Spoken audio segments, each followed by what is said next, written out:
Este es el tercer capítulo que grabamos dedicado a la restauración de los decks de cassette Sansui SC3300, 3330, 5300 y 5330, el catálogo de 1980 a 1982. En la imagen tenemos una parte del esquemático de la unidad de control y justamente al centro tenemos el cerebro electrónico o microprocesador que se encarga de recibir todas las órdenes que vienen del teclado y el estatus que proviene de la unidad de transporte y tomar las decisiones hacia el resto del circuito para prender los motores, accionar los solenoides y hacer que la unidad de transporte obedezca las órdenes de play, grabar, adelantar, devolver, pausa, etc. Ahora les voy a mostrar esto mismo, pero en el mundo físico, y aquí está. Esto que tenemos enfrente es la tarjeta del módulo de control. Aquí hay muchas secciones que ya vamos a ver en un momento porque es una tarjeta tremendamente sencilla. Se le ve como muchos componentes electrónicos, pero es muy sencilla. Lo primero es el propio cerebro electrónico, fabricado por Toshiba. Es el chip TC9121, que también fue cerebro electrónico de una cantidad de OpenRails y de un montón de decks de cassette. Él se encarga de recibir las órdenes del teclado y de recibir el estatus de la unidad de transporte a través de estos microswitches, que indican que hay cassette, o que no lo hay, o que la puerta está abierta, o que la cinta está floja, esta clase de cosas. Y toman las decisiones para prender como corresponden los dos motores, o uno solo de los motores, o lo que sea. En esta tarjeta, lo primero que vamos a ver es la fuente de alimentación. La fuente de alimentación está acá. Y tiene un problema, que ya les voy a mostrar cuál es. Sucede que estos condensadores están, no sé si se puede apreciar, hinchados y secos. Así que los vamos a cambiar. ¿Y qué hacen dos condensadores en una fuente de alimentación? Pues es curioso. Esta fuente de alimentación es diferente al resto de los equipos, les voy a contar por qué. Este puente rectificador de 4 diodos de 3 amperes y este enorme capacitor de 4700 microfarad por 25 voltios son la fuente de 14 voltios que alimenta al motor del cabestrante, al motor de arrastre, y de él se obtienen los 5 voltios con este regulador que alimentan a la unidad lógica de control, al microprocesador. Pero adicionalmente tenemos este otro condensador de 2200 microfarad por 50 voltios que se carga hasta los 30 a 35 voltios y es el encargado de dar un golpe de corriente para poder accionar los enormes solenoides que tiene esta unidad de control, como por ejemplo este que está aquí. No sé si lo pueden apreciar, pero todo eso que está allí es un enorme solenoide. Y este enorme solenoide, ya les voy a mostrar cómo se acciona, este enorme solenoide que está acá, es el encargado de subir y bajar el carro de cabezales. Es el solenoide más potente de esta unidad de control, pero no el único. Hay otros solenoides para otras funciones. Lo primero que vamos a hacer es cambiar este puente rectificador de 4 diodos, que debe estar fugando corriente ya, los otros diodos que acompañan a este condensador y esta pareja de condensadores porque están secos e hinchados. Al abatir la enorme tarjeta de la unidad lógica de control, conseguimos estos elementos que casi siempre están ocultos. El primero es la tarjeta que tiene el selector de voltaje, el filtro de línea, el fusible y el conmutador para encender el equipo, y recibe el cable de energía, que es este. Lo segundo que vemos es este solenoide que está acá, que es el encargado de activar por aquí. Ok, vamos a ver si lo podemos apreciar funcionando, y es posible, yo creo que no. La guaya que conmuta la galleta del selector para grabar o para reproducir. La tercera cosa que vamos a tener es, por supuesto, el enorme transformador de fuerza que tiene este equipo, porque él consume sobre los 28-35 vatios. ¿Qué es lo que vamos a hacer? Cambiar el puente de diodos, cambiar los filtros y después verificar el resto de los componentes porque esta unidad lógica funciona. Y cuando la terminemos de retirar nos vamos a dedicar a la unidad de transporte que tiene su detalle. Aquí sí se puede ver el enorme solenoide que jala el carro de cabezales. Mírenlo, aquí está. Este es el solenoide que sube el carro de cabezales. En la tarjeta de la unidad de control, muy cerca de donde está el microprocesador, tenemos la fuente de alimentación. Este cableado que está acá proviene del transformador de fuerza. Aquí podemos ver el puente rectificador junto con un capacitor que hacen una fuente de 12 a 14 voltios y un puente rectificador de media onda formado por el diodo 623 que junto con este capacitor hace una fuente de unos 35 o 40 voltios. ¿Y qué es exactamente lo que hacen estas fuentes? La primera, la de potencia, trabaja un régimen de 3 amperes y es la encargada de darle energía no solamente a todo el circuito y al regulador de 5 voltios que alimenta al microprocesador TC9121P, sino que además tiene que alimentar a todos los solenoides, a todos los motores, a toda la etapa de potencia. La fuente de 35 a 40 voltios se encarga de dar una descarga de alta corriente que permite empujar los solenoides justamente al arrancar. Aunque con esta fuente de 12 a 14 voltios se pueden mantener después encendidos. Esa es la manera de trabajar de esta fuente doble. En los equipos de Pioneer se hace una cosa como esta. Se los muestro aquí porque es interesante. Este es el esquema del sistema de control de los DECs de Pioneer CTF9191, 9090, 8080, 8282 y el CTF1000, que son tecnológicamente comparables con el DEC Sansui que estamos reparando ahorita. Aquí vemos el esquema simplificado aparte de cómo se enciende el brake solenoid, el solenoide que mueve el pinch roller y el solenoide que activa el sistema de grabación, la galleta de grabación. ¿Y cómo funciona esto? Simple. Aquí tengo una fuente no regulada de unos 17 voltios. Este transistor se activa desde esta fuente no regulada de 17 voltios para poder prender los solenoides. Y después de que están encendidos, entra a funcionar este arreglo Zener que está acá y se encarga de 28, es un switch en un diodo. Se encarga de hacer funcionar esta fuente estabilizada a solo 7.58 voltios, que es un voltaje suficiente para mantener encendido cada uno de estos solenoides gigantescos. En el caso de Sansui, los encendemos con un golpe de 35 a 40 voltios y después los mantenemos prendidos con 12. Es más o menos el mismo esquema. El problema está en que esta fuente de alimentación desgasta mucho a estas piezas, en particular al de 4700 por 16 porque está trabajando todo el tiempo cerca de su régimen máximo. Para sustituir esa pieza aquí, en el mundo real, yo había pensado en utilizar estos capacitores Nippon Chemicon de 4700 microfarad por 25 voltios. Pero son piezas espero lo puedan apreciar bien en la cámara, son piezas de 2 amperes, no son suficientes. Sansui originalmente utilizó aquí piezas de alto régimen de corriente. Acá se los muestro. Estos condensadores especiales de 3 patas hoy en día ya no se consiguen. Lamentándolo mucho, se han hinchado y han perdido básicamente el 70% de su capacidad. Esta era la pieza de 2200 microfarad por 50 voltios.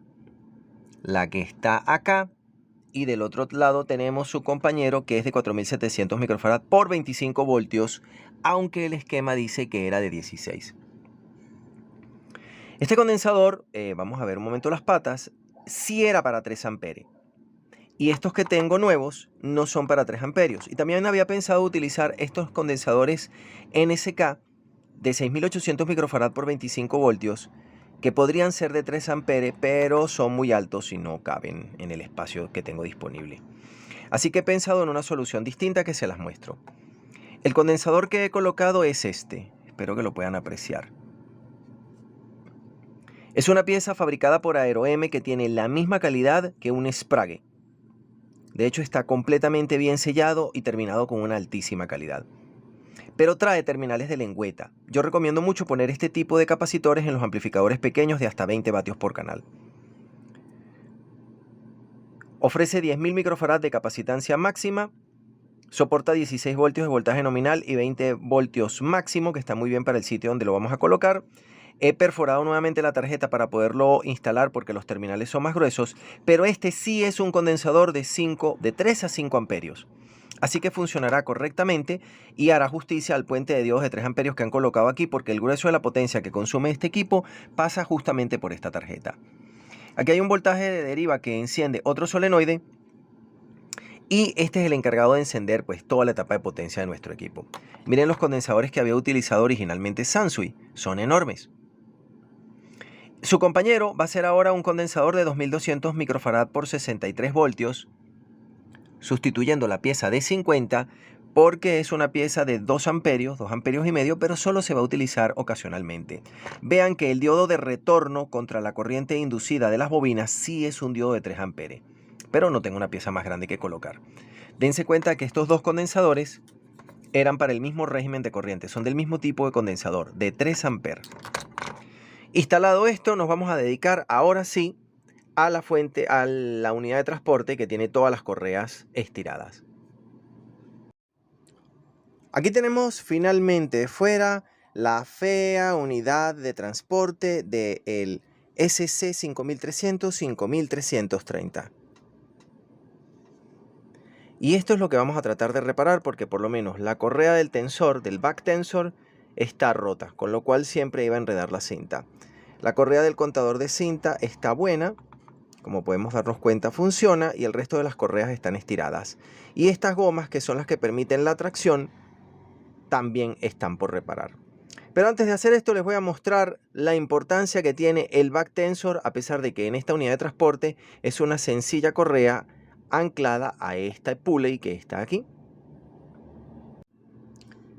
En videos anteriores que he dedicado a la reparación de decks de cassette, he evitado mencionar un punto que es muy importante para el buen comportamiento del cauce de la cinta y la mayor calidad posible de la grabación y reproducción en esta clase de máquinas.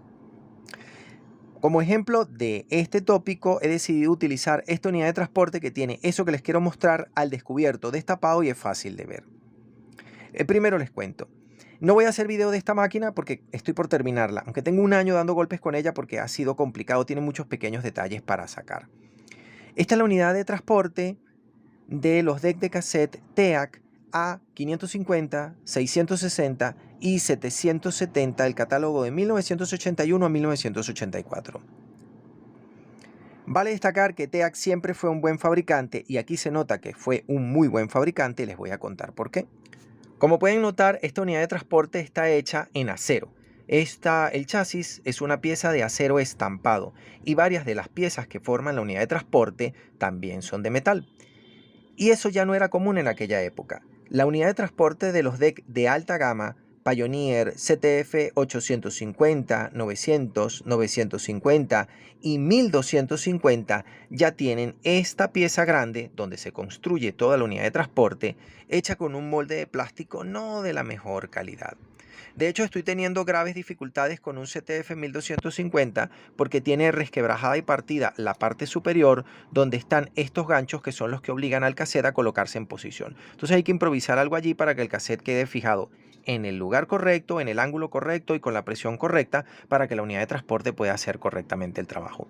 En este caso en particular no hay ningún problema porque la unidad está hecha de metal y los tensores, los resortes, los presores contra el cartucho del cassette también son metálicos. Hay otro punto a destacar. Para esta época, fabricantes como Technics hicieron varias piezas de la unidad de los impulsores, que aquí son de plástico, de nylon, que se desgasta rápidamente, que se daña porque esas unidades de transporte ya tenían obsolescencia programada. Esta unidad está mínimamente deteriorada, un poquito desajustada, pero no ha sido diseñada con obsolescencia programada y si bien habrá que cambiarle alguna que otra cosita, la correa, etcétera, no está diseñada para dañarse. Se daña por el uso, pero no estaba pensada para eso. Ahora, les voy a contar qué cosas tiene esta unidad. Como habrán de entender, el cassette va colocado en esta posición, va colocado acá. Este es el carrete de toma, esto que está acá es el carrete de suministro y esto es el conjunto de impulsores. Esta palanquita que está acá se encarga de detener los dos carretes con dos frenos cuando no hay cassette o cuando el cassette no está siendo ejecutado. Este conjunto que está acá, que se mueve todo junto, se llama carro de cabezales. Ya les voy a mostrar. Miren, esto es el carro de cabezales. El carro de cabezales tiene varias partes. Primero, tiene el cabezal para borrar, el cabezal para grabar y para leer, el rodillo opresor que oprime la cinta contra el cabestrante. Se podrán dar cuenta de que el cabezal que graba y que lee es un conjunto de cabezales todo montado en la misma pieza. En las máquinas Nakamichi el cabezal de borrado, de grabación y de reproducción son 3 piezas por separado, pero aquí al igual que en algunas piezas Sansui, Sony y Pioneer han hecho un solo conjunto con los dos cabezales, con un solo ajuste para los dos. Esta no es una opción tan buena, pero funciona muy bien si ha sido bien mecanizado. Ahora les voy a mostrar cómo funciona o un poquito qué tiene esta unidad de transporte. Acá atrás podemos ver que es una unidad sofisticada que tiene dos motores. Este motor grande que está acá tiene internamente una unidad de control de velocidad y se encarga de hacer que esto, que es el flywheel, el volante inercial, gire a la velocidad correcta porque él es solidario con el cabestrante y él se encarga de mantener la velocidad de la cinta tan pareja y tan constante como sea posible durante la grabación y la reproducción. Mientras que este segundo motor, que originalmente era TEAC pero que hemos tenido que cambiar y se ha deteriorado, no sé por qué, porque esta unidad está nueva, es el cabezal que maneja el conjunto de los impulsores, que son el carrete de toma y el carrete de suministro. Cuando el cassette está montado, queda en esta posición y entonces el impulsor de suministro queda sobre el carrete de suministro, el impulsor de toma queda, dentro del carrete de toma y la ventanilla del cassette se abre justo enfrente del carro de cabezales, de tal manera de que cuando yo le dé play a la máquina, el carro de cabezales entre dentro del cassette para que pueda tocar la cinta. Bien, ¿y qué tiene el cassette para nosotros? Ahí tenemos el cassette. Y ahora si hacemos zoom sobre las ventanillas, vamos a ver que aquí está la ventana de guía de salida que encausa la cinta por acá y la ventana de guía de entrada.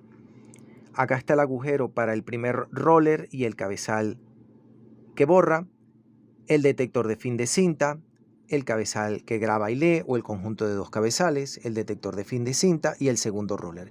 Y es simétrico para que el cassette se pueda montar así o al revés, no hay ningún problema. La cinta marcha en esta dirección a 47.65 milímetros por segundo y originalmente nos permitía, debido al tamaño del grano de la cinta, leer hasta los 8 o 10 kHz.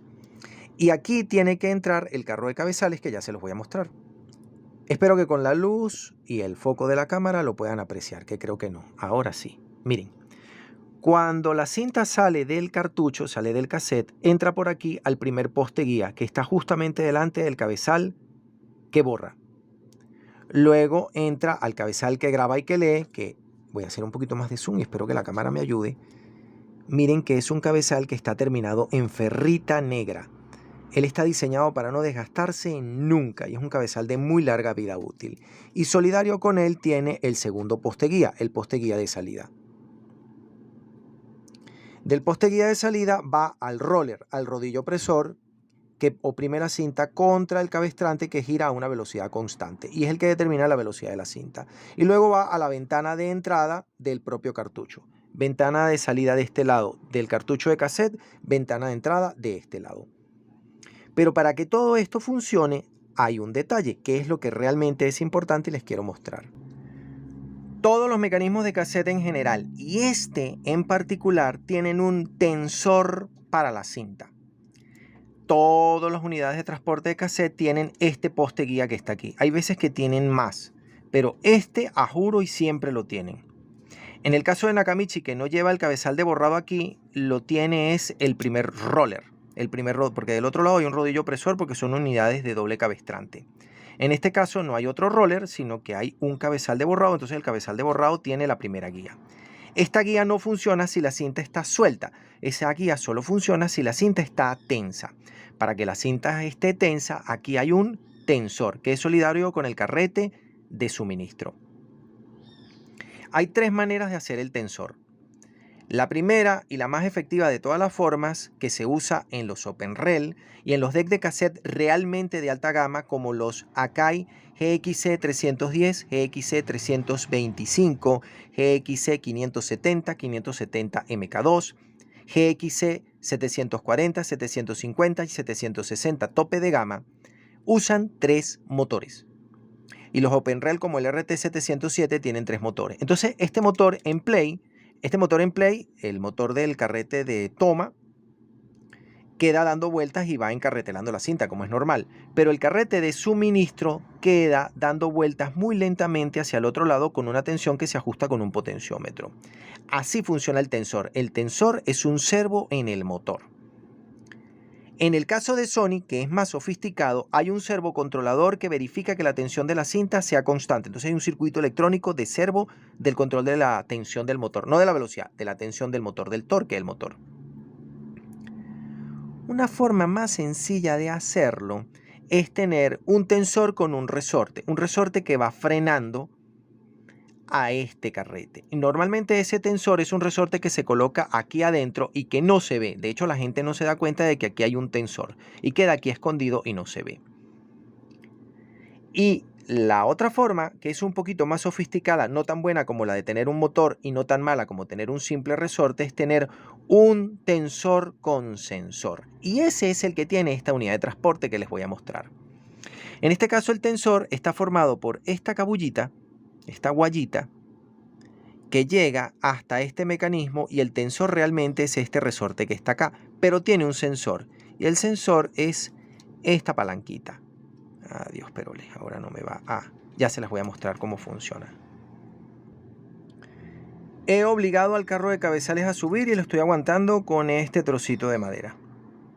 Y entonces, ¿qué pasa? Este tensor está al máximo. Esta cinta, esta guayita está tensa. Pero se puede aflojar si el sensor se da cuenta de que la cinta está muy tensa. Miren cómo funciona. Este tipo de tensor, más o menos servocontrolado, pero completamente mecánico, muy sencillo, es típico de las unidades de transporte de los videograbadores beta y VHS, porque es muy importante que la cinta esté tensa, pero para no complicar más la máquina, pues no agregaron un sensor adicional, salvo en la máquina original Sony Betamax SL2500, para poner un ejemplo, que es de 3 motores, entonces sí tiene el servocontrolador y toda la cosa. Pero los que son de 2 motores o de un solo motor, porque también llego a verlos, tienen el servo que regula la tensión de la cinta hecho de esta manera tan ingeniosa y curiosa. Y entonces este no es el sensor de fin de cinta como si lo era en otros mecanismos más primitivos de cassette. En el próximo capítulo veremos con todo detalle cómo funciona la unidad de transporte de esta máquina, las características avanzadas que tiene, porque las tiene, y cómo intentaremos restaurarlo para que funcione nuevamente de la mejor manera posible. Desde Santiago de León de Caracas, saludos y suerte.